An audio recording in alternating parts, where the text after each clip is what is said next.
So, welcome back to this I Got Burnt Alive story. Now, this is obviously number 2. Now, if you haven't watched number 1, please go back and watch that first, because without watching that, you won't understand what's going on here. So, anyone that's new, please go and watch that first. It will just ruin the story, basically, and a lot of stuff won't make sense. So, anyway, for those who have watched that one, we will get back in. Now, well, again, I will say this on every video. I warn you, I will be going into graphic detail about my injuries, what it looked like, how it felt. So if you're squeamish, I wouldn't advise watching this, because I want to try and go into as much detail as I can about the things that happen. And again, it's all so you understand the situation and where it takes us on this journey. So just warning you. So where I left off, we'd just left my local hospital for a 75-mile long drive in the ambulance to go to the specialist burns unit hospital that they quite obviously advised me to go to.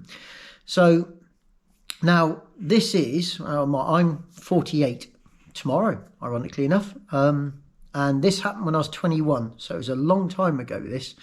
So back then, if I remember rightly, they called them tiger tokens. ESSO were doing these things called tiger tokens. And anyway, so I'm just bringing that up because that comes up in a second. So obviously we've got a very long drive ahead of us, and it's not a quick drive because we're in an old land ambulance. So we're driving along, and like I said before, the paramedics are amazing, and like I said, we're just laughing and joking and just basically kind of having quite a oddly good time and just making light of the situation. And we get about halfway to where we were going, and there was like a knock from the front of the van, and the paramedic driving called the paramedic who was with me forward, and he's like, "Oh, you're joking me." I'm like, "What's happened, fellas?" He said, "We need fuel. We can't make it. We got to stop for fuel." Yeah, you can't make it up, can you? You literally can't make it up. And so that's what we done. And as we pulled off the road and into a garage forecourt, I looked over my shoulder. I could that one you could see out, like there was a window, and you could see out through the front. And it was an Esso garage, or Texaco garage, maybe Texaco garage. Sorry. And I just said to him, "Oh, don't forget your tiger tokens, fella. You know, when you're getting your fuel." And they laughed. And obviously now it's probably not that funny, but at the time and the situation, it was very funny. And they gave me like a sick bowl to use, and I could put it out on my head as a hat. And you know, it's one of those situations where the pain was that severe, it was funny, and the littlest thing would set me off and just would make me laugh.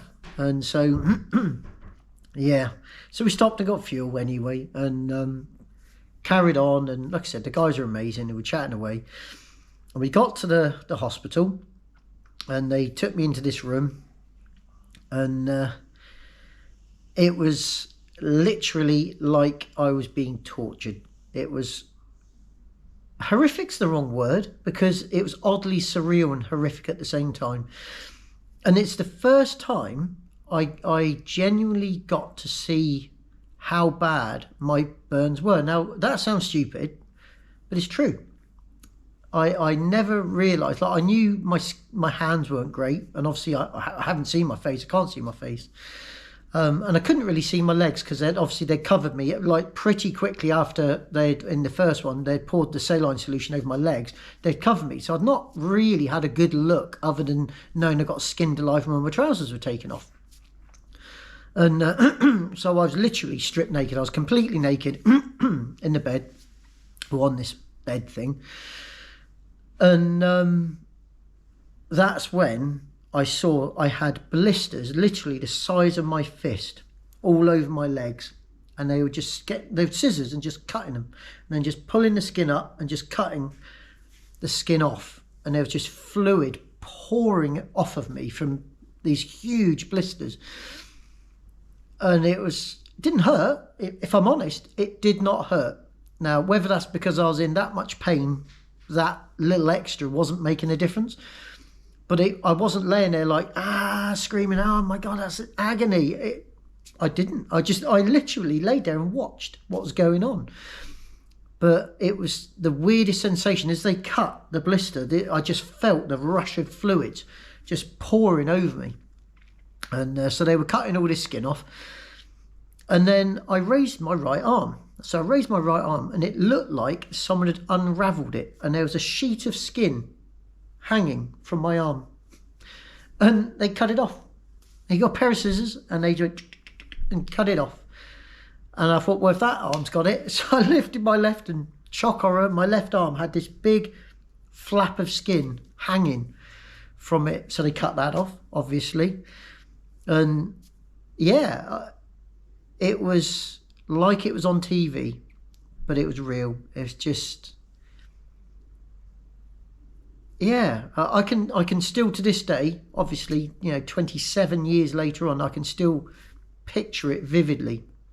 And now I don't know if they gave me something to knock me out or whether I just literally gave in, because by now it's been a long time, hours and hours and hours from when it happened, and I was just exhausted and went anyway. But I don't remember, after they cut the skin off my arms, I don't remember anything else. The next time I wake up, I'm in a room on my own, in a bed, and I've got these plastic bags. I say they're plastic, they could be made of anything, but they look like plastic bags with this white cream in over both my hands.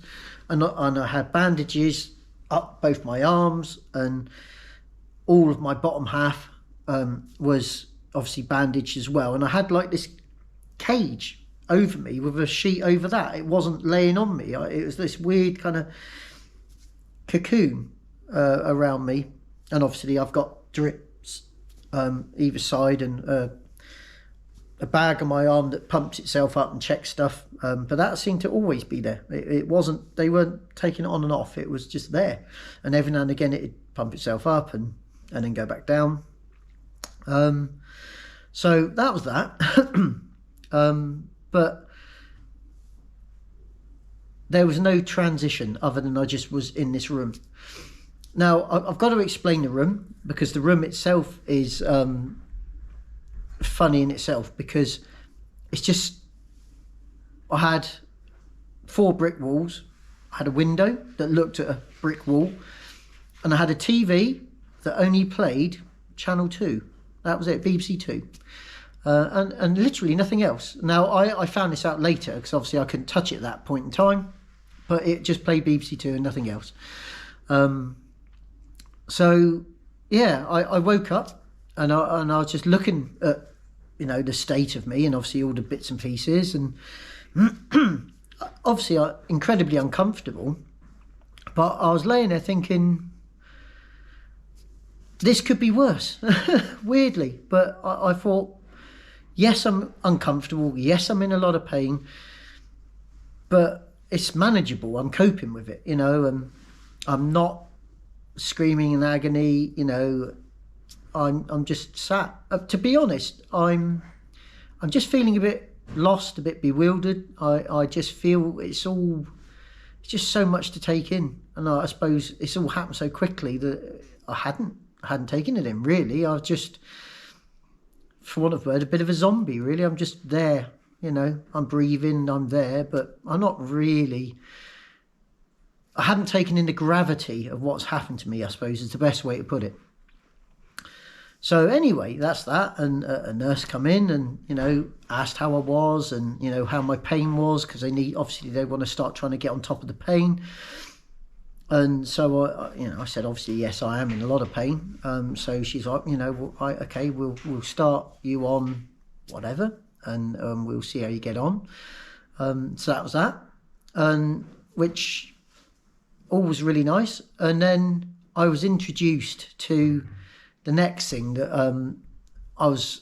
I didn't know was going to happen, is every 3 or 4 hours. I can't remember exactly because it's a long time ago now, but I'm sure someone can put me right. It was either every 3 or every 4. So from now on, because it happens a bit, I'll say 3 to 4 hours. I had to have blood thinning injections to stop blood clots going to my lungs and whatever else. And I've never been a fan of injections. I'm not scared of needles or anything like that. I just don't like it. It's just uncomfortable. So, you know, it was like, literally every 3 or 4 hours, I've got to have an injection. And bless her, she's a lovely, lovely lady. And she says, what we can do is we can put it in this arm, and then the next one we'll put it in that arm, and then the next one we'll put it in that thigh, and then the next one put it in that thigh. So we'll move them around. And I'm like, to be totally honest, I'd rather just one place hurt. Like, if I just have it in my left arm, then my left arm aches, but the rest are fine. If it's constantly being done every 3 or 4 hours, all of it's going to ache. So I just sort of sod it. I'd just rather all have it in one arm and just put up with it. And just that will just hurt a bit more than the rest of me. But I'm already hurting. And she's like, absolutely fine. So anyway, she sits next to me and she swabs my arm off and she gets the injection out. And I'm just like, oh, here we go. This is the beginning of another uncomfortable situation I'm going to have to put up with.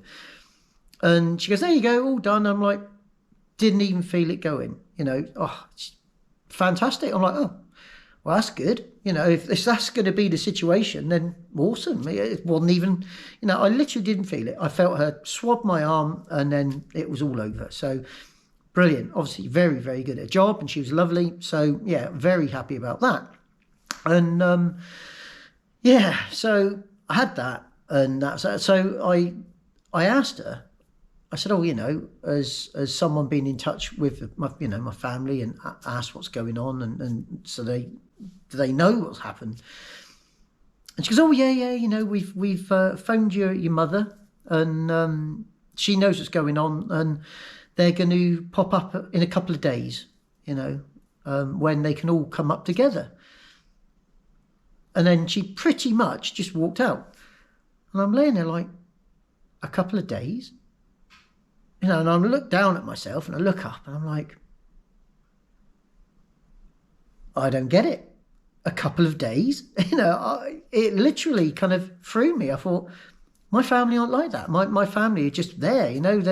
We're a very supportive family. Everyone is really close, and I couldn't get my head around why they would wait a couple of days. Now, I know she said they wanted to all come up together, but my family are the kind of family that would just come up, see you, go home, and then come back up again with everyone. You know, it was a bit of an odd one. I didn't get it. I know, you know, don't get me wrong, it's 75 miles away from where they all live, so it's not just a quick nip up the road, and so I do understand that. But it did throw me, to be fair. It did throw me, and I wasn't upset as in angry upset, but I was a bit kind of surprised, then is the best way to put it. So yeah, that threw me. But anyway, so move on, and I'm just, well, no, because I've got bags in my hands, so I can't turn the telly on or whatever else. So the next time a nurse come in, I said, oh, you know, can we put that on? And she scrolled through the channels for me, and I got static and lots of static. And then she got BBC2, and it was I think it's a snooker world championship. And I thought, it's better than nothing. So I ended up watching a lot of snooker. And I mean, by the end of the time I was there, I actually really enjoyed it. You know, I did enjoy the snooker, and my mum got into it as well. It's quite a funny one, really. But anyway, so yeah, so I literally laying there watching snooker, and unfortunately, this is when the next bad thing happened for me. And I'm not going to say names or anything like that, because it's not, you know, this isn't about that. So from now on, we will call this lady the bad nurse. Now, so the bad nurse comes in for my 3 to 4 hours injection. Now, she comes in with the injection. Now, I'm laying here perfectly not bothered about it, because the last couple that I've had didn't even know it happened. So, yeah, I've just sat there. She comes in. She doesn't even say a word to me as well. She just literally walks in, sits next to me, swabs my arm really roughly, like, it sounds stupid, but, you know, where the others are like gently, like, wipe. She's like, slide, and then it felt like she put it through my arm. Literally, I felt the needle thud as it hit, and then just squirt out, and then she just walked out. And I was just like, oh, I literally took this huge breath, like, ow, that, I'm in a lot of pain already. That really hurt. And yeah, she threw me, absolutely threw me. I just blew me away, that. And, so I kind of dealt with it, and I looked at my arm where it had gone in, and there was a white lump where it gone in, and then it kind of dispersed. So I'm presuming that the white lump was whatever the fluid they put in dispersing, but she just gone dumps and then just walked out. So yeah, that was that. So that was very uncomfortable. And like I said, it happened. So the next thing that I suppose I had to deal with then, which was very, very, very painful, is they had to redo all my dressings. So the following morning, obviously you barely sleep through the night because you can't really sleep anyway because you're in so much pain. And then you have every 3 to 4 hours, you have the blood thinning injections, yada, yada, yada. So it's just a cycle of discomfort, pain, and not sleeping. And then in the morning, the nurses come in to undress me, basically take all my dressings off and get me ready so the surgeon, who they were saying the surgeon wants to see how bad I am so he can discuss with me what the next steps are for me. And so they in the morning they take all the this cagey thing off of me and take the drips out so they can take all the bandages and everything off, which is horrendous. So they take it, they start taking it all off, and there's these, now back then they were called these gelinet gauze patches, and they were like these little squares with loads of tiny little squares on them, and they were covered in almost, it looked like Vaseline. And the whole idea about them was that it wouldn't stick. But what seemed to happen is they stuck. and not only did they stick, they would leave these tiny little squares. So as they were trying to peel them off of me, it'd take these tiny little square scabs off. So it just, it was like a cheese grater, for want of a better word, and just rip itself off and leave a big hole where it was. Just the pain. It was just horrendous, absolutely horrendous. And I was covered in them. So it was just as bad as being burnt. It was literally as bad as being burnt. And I just having all this stuff taken off and pulled off, and I'm bleeding everywhere, and I'm just in agony again, and it's stinging. And when you have a nerve that's right close to the surface, like you have like a paper cut, and every little touch you're like, even though it's not that bad, obviously this was bad, but it's just that real fine, sharp pain.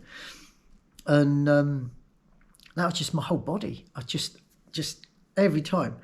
Now, I say my whole body, just before I carry on with that, my trunk wasn't burnt. So from my neck to my groin, literally my groin, I've got lines. No burns. Both my legs, both my arms, hands and face, my head. But my trunk actually fine. But anyway, so they were taking all this off, taking it all off, and it's painful and I'm bleeding and yada, yada, yada. It's just horrendous. And I'm completely naked. I'm just laying there completely naked in front of, it's probably about 3 or 4 nurses trying to take all this stuff off me. And I'm not a prude and I'm not shy, but that's embarrassing. It was for me anyway at that point in time, because other than girlfriends, it's the first time I've ever just been naked in front of people for no good reason.